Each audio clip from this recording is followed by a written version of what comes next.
Welcome to The Art of Medicine, the program that explores the arts, business, and clinical aspects of the practice of medicine. I'm Dr. Andrew Wilner, and my guests today are Dianne and Bruce Milner. Welcome. Hey, Dr. Milner, how are you? So, by way of introduction, Dianne and Bruce have become very good friends after they sold me and my wife our first house in Memphis about 3 years ago. And today's program is going to be about real estate, about purchasing a private home, a home for yourself, a home for the young doctor, and everything you need to know because Bruce and Dianne have sold many homes to physicians, often coming from out of state to an unfamiliar place, just like I did, because of a very attractive job. So there was a great job, but what about a house? You need a place to live. So we're going to explore all the questions that come to mind when you're coming to buy your first new home, which is expensive. And it's many doctors have been living in an apartment up until this time where you can walk away. All of a sudden you got a house, tough to walk away. So it's a big investment. So let's talk about, first, give me your background. How long have you two been doing real estate in Memphis? I started in 1998 when we moved. We relocated to Memphis. So I've been through the whole process. And you did it yourself. Did you have an agent help you? I had an agent that a real estate company recommended, and we used her. And she's actually the reason that I got into real estate. Okay. Well, that was my next question. What was it about real estate that, grabbed your heart? Why are you still doing it 20 plus years later? She seemed to see a natural ability and willingness to help people and grasp the whole concept very quickly. She even, in fact, mentored me and asked me to work for her right away. And you did? And I did. And it worked. And she must have been right because you're still doing it and things are working out. And yes. Bruce, you're just along for the ride. How did you get involved in this? I was 28. I was 20 years in with an orthopedic company called Smith and Nephew. So many of the people you're sending this out to probably know Smith and Nephew. So I was 20 years with them. They actually were suggesting we go to Minneapolis, and one of the things we talked about is probably not going to Minneapolis in our lives for our 4 children that we have. So I decided that after a small stint with another medical company, I joined Dianne in real estate in 2002. So I've been in it since 2002, Dr. Wilner, and so she sort of drugged me kicking and screaming from the executive corporate world into the sole proprietor independent world. But thank goodness she was calm, patient, and basically kind of walked me through that process. It took us quite a while to get there, but we did, and now it's great because the two of us working together has really worked out well for the two of us. So it's I was very. Do you want to repeat that? Is that something you could repeat? Yeah, he had his own private mentor. Yeah, I had a custom coach. So it's 2 real estate agents for the price of one, right? From the consumer's point of view. And I remember when we worked together, Dianne, you were incredibly patient, and Bruce was more on sort of the mechanical side, like the roof and the sprinkler and, the pool pump. He knew all sort of the gadgets and the down-to-earth stuff, and you more about showing the house and the kitchen and the market. And so it seemed to work out pretty well. Okay, so here's the scenario. I'm a young physician. I just finished, 5 years of residency. I've been living in an apartment. I don't even know if that apartment has 1 room or 2 rooms because 90% of my time I'm at the hospital. I just got this great offer to go to, let's say, Memphis, since that's where we are. And I got to find a place to live. And I have a serious girlfriend, and maybe we're going to get married, maybe not. I think she's coming with me. There's a little bit of uncertainty there. And the job looks great, but of course, I've never lived in Memphis and I've never worked at the job before. I think it's going to be great. They're going to pay me a really good salary. So I've talked to some people and they said, "Oh, I can afford, X dollar house because of my salary and I don't know what to do." So here I am. I'm with you guys. Should I buy a house? Should I rent? What should I do? You talk to me first. What we do is get to know each other so that we feel comfortable talking to each other. I get to know what your needs are. I'm going to send you to a lender.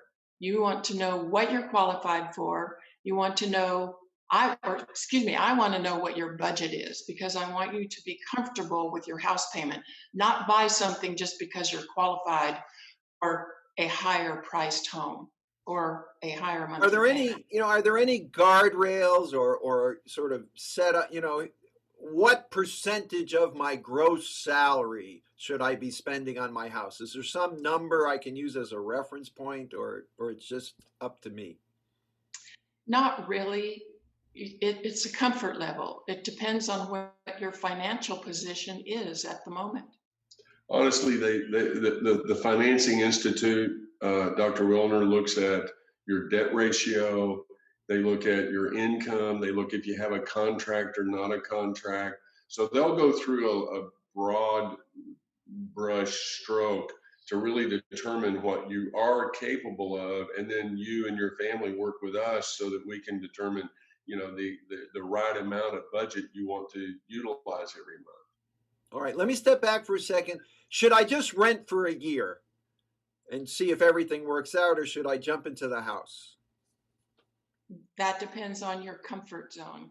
If you really want to get to know a city or try and determine what areas you want to live in, how long of a commute you want to have, you can rely on me or Bruce to help you with that. We know where the areas are that are going to have better resale. That's something you won't know if you are renting. Your rent is going to be more expensive than what you would pay for a mortgage payment. That rent is not something you're going to get back when you decide to leave after 2-4 years. If you are investing in a home, that is going to build equity for you. You'll have something to sell and have equity for your next move. I think she's right. You really have to look at all the parameters, Dr. Wilner. If it's a single person that really wants to be very close, walk to work, and really not have transportation, then it's kind of a different animal than somebody that might be married or have children. So those parameters really come into effect. We sort of look at those in that initial conversation. Uh, we want to do exactly what you do in medicine. We want to determine what the needs are before we do the surgery, right? So that's that piece where we're discussing, what to do in that scenario with the potential client that's moving here and working with us through that process. They may want to live in a rural area. We never know. So often we'll show them 40-acre white picket fence horse farms with their tractor, and then they realize they have to mow the lawn and it's too far from town, and so they want to move downtown to a different area that's closer to a walk to work. So we're responsible to help with that. So I'm going to draw on your experience here. Based on your experience, a new physician comes to town, they work with you, they really don't know what they want, but eventually figure it out and they buy a house. How long do they stay in that first house? Assuming they keep the job, right? They kept the job, so they're there. What's the average length of stay? I mean, do they stay there until they retire, 30 years later? Do they move up? Do they move back? What happens? What's the natural history of buying your first house? The first house it's going to be maybe 2 to 4 years. So much happens to the young physicians when they move to town. Either they get married or they are married, then they have family, or they get pets, dogs, and they end up wanting a larger home because we all accumulate stuff. Our needs change, period. Life goes on.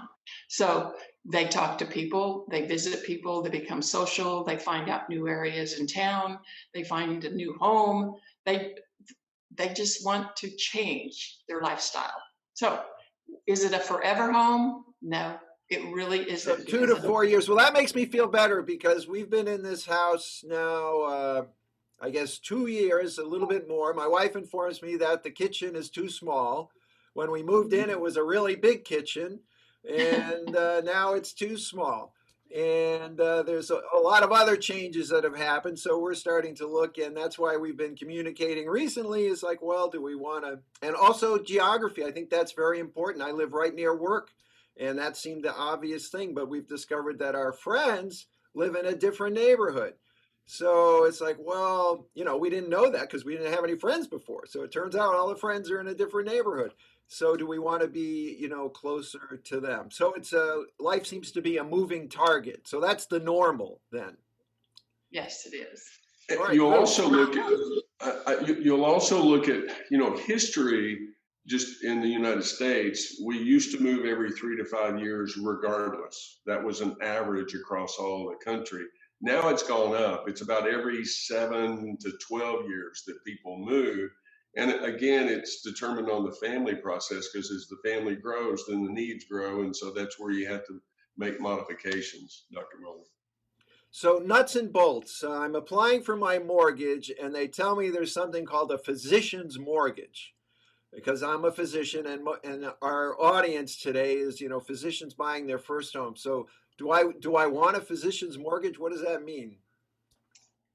Yes, you do want a physician's mortgage because the parameters are different than a loan that you would get through a normal mortgage company or a bank. You can get into a home for 100% down. Your debt ratio is going to be 50%, which is higher than a bank or normal lender would be able to do for you. You will not have PMI, which will make your house payment lower. Tell us what PMI is. What's a PMI? Private mortgage insurance. So in a normal loan, to eliminate that private mortgage insurance payment, which is added to your mortgage payment every month, you have to put down 20% of the purchase price of the house. Well, residents and people who have been through college for a number of years and have student loans, they don't have that kind of cash. And that's why a physician loan was designed so that you could get into a home even before you have a job.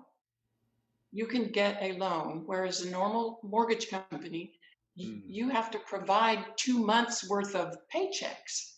But with a physician loan, they know that you are under contract to go to work at a hospital, so you can find your house and move in before you actually start work. Okay, I think it's important to say that we're recording this October 12th, 2020, and we're still in the midst of COVID. So one of the things that's affected our lives is our virtual communications. Are you using virtual stuff for real estate? Definitely. Every day. Yes.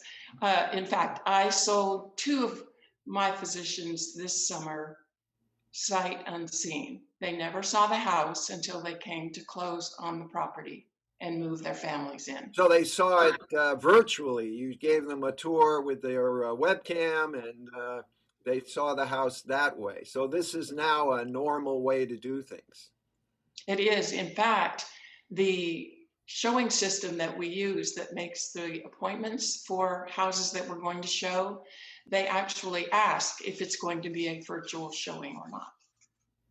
Wow, so it's that normal. It's like, oh, people are really going to come to the house? So from the owner's point of view, is this, maybe that means they don't actually have to leave the house, right? Because it's already pre-recorded? So right. They could step outside while I'm walking around with a camera. Mm-hmm. But I mean, do you do it on the spot or do you just do it and you use that showing for a week or two? No, it's like FaceTime on the spot so that my buyers can see the room as I'm seeing it. They can ask questions or ask me to go back to a certain room or ask what kind of refrigerator it is. How big's the garage? Does it have extra? Okay, so it's real time. It's not just a pre-recorded video. Like on concierge auctions, they have these. Right. beautiful house home tour, but you can actually interact. So it's an Yes. interactive virtual tour. Oh, okay. Right. All right. Well, that should cover most things. And then, of course, the house would be inspected before you buy it for things that you didn't happen to see. But I think that really puts more of a burden. You tell me if I'm right. More of a burden on you to point out the pros and cons. And by the way, the oven was installed backwards, but it still works. I mean, you got to point out these little things that somebody might not notice on your virtual tour. Is it more work for you? You do. You want to do that. It's part of the service. It's a concierge service. So with the experience that we have, it helps so that we notice those kinds of things. You've probably maybe you showed that house, 10 years before when it went through a different buyer. You're probably seeing some homes like over and over again. Possible, very possible. Yes, it's happened before. There's very few streets for a real good professional that knows a metropolitan area. There's very few streets you can't drive down that you say, I didn't sell something here if you've got a good history of 20 plus years. Dr. Milner. So that's a real value for finding an agent who lives personally in the area and who has lived there for a long time and worked there for a long time. Right. I personally enjoy looking at homes because I see neighborhoods that I never go to. I've got my own little routine every day, and every now and then I'll stray off it. But when you go look at a house, you go, wow, I didn't even know that neighborhood was there. So you must have done a lot of that over the years. Definitely. Almost every week we go out and actually tour ourselves. So we're continuing to look for things that are available for our clients on a regular basis. One last question. What timeline? So I'm a fellow, I'm finishing up my training. It's March and I've got my contract. I'm going to start July 1 in Memphis. How much time do I need to find my house? When should I start looking? I don't want to buy it before I get there. On the other hand, I need it when I get there. I don't want to be living, in a hotel for 3 months. What should I be thinking? You kind of want to move backwards. So you take the escrow period safely. You want to give it 45 days. Define escrow for me, please. That's where you go under contract and the beginning of the work for the mortgage company in determining how what the qualification is and whether to get this loan approved and all of the underwriting services that are necessary. So from the time you say yes and the owner says yes, and there's a lot of unless you're going to give them, $400,000 cash on the table, right, which is probably pretty rare. It's got to go through the banking system, and they're going to double check everything, and then go to the attorney's going to say the title is good, and the inspector's going to say the roof doesn't leak, and then it's a deal, right? It's the closing. Financial. So that's a 45-day period. Okay, so we need at least 45 days, and I guess a lot more time because you got to start looking. You do have to start looking. And in this market, it's a little difficult because the houses are selling so quickly because there's not as much inventory. So there's more buyers than there are homes for sale. Right. So at this particular moment in time in October 2020, it's a little bit difficult to buy a house because there aren't that many available. So supply and demand, the prices are expensive. Because it's a, what do you call it? It's a seller's market, right? If I put a high price on my house, I might get it because there's so many people that want my house. But on the other hand, then I move out, then I'm the buyer now. Now it reverses. So if you're, if you're retiring to a condo, it's a great time to sell your home, right? Because you're going to get peak. But if you're going to buy a bigger house, maybe not so much. Well, so if someone was moving to Memphis and they want to get a hold of you, what's the best way to find you? I think the easiest way would be to go to the website that we have. You can Google the Milner team, or Milner team. Okay, and I'll put the website up here on YouTube. Can you spell it out for me? Is it complicated? Milner, the Oh, Milner team, there you or my go. name, For our which podcast listeners that can't see the video. All right. that forwards to Dianne at DianneMilner.com. DianneMilner.com is the website. Perfect. Well, Two N's. That's right. I always forget to tell people that. Dianne. Perfect. Perfect. Well, Dianne and Bruce, I want to thank you very much for speaking with me on the art of medicine about physicians who moving to town and buying your first home. Thanks very much. Thank you very much. Dr. Milner, thanks for having us. Talk soon.